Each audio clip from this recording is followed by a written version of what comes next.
There was a question on the forum the other day about setting up, just turn the radio off, about setting up surface planers.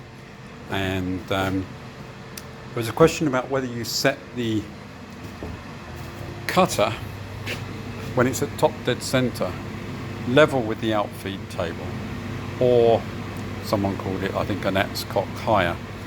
And a few people said to put it level, but I'd just like to explain how this actually works. So I don't know if we can see it, if I can get the light and in the camera, but this is a planed surface here. This has been through my thickness planer on this one. So that's on the feed that it's not on my manual feed, but I don't know if we can see it, but if I get the light right, no, I don't think I'll pick it up on the camera.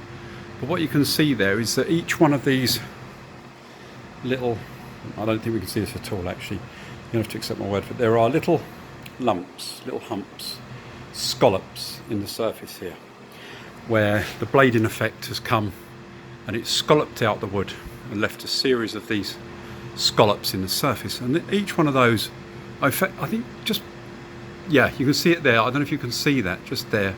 You can see that there's little ridges of light coming through under my straight edge, just on the edge of there. Let's see if I can get it again. There, I think you can pick it up just there. Now these are tiny little sheet beads of light, and they're about between, I think about 1.5 to 2 thousandths of an inch, each one of those little ripples.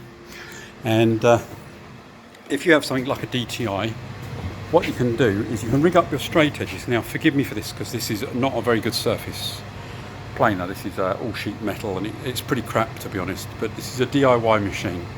This is a cast iron bed, and it was all fully adjustable. I could get all the parallels and everything perfect. This one's a nightmare to set up. But if we look at my gauge there, what I've done, I've just got it so that it lifts. That's 0.05 of a millimetre, which is about 2 thousandths of an inch lift. So actually that blade is topping out. Now this isn't a measuring instrument. I say this every time, this is a comparator, but that's accurate enough for what we're doing. I could get some slip gauges, build up the tower and just work out actually what the measurements are in the different positions. But the difference between the actual reading on here and the slip gauges would be really, really minute. Got a very large movement on here for 2 thousandths of an inch. So actually does look like, if you see it just lifting off of that table there, it's quite pronounced.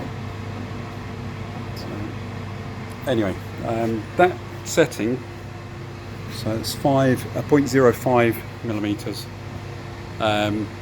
there, I know gives me an absolutely spot on result for flatness across my table. So hope that helps.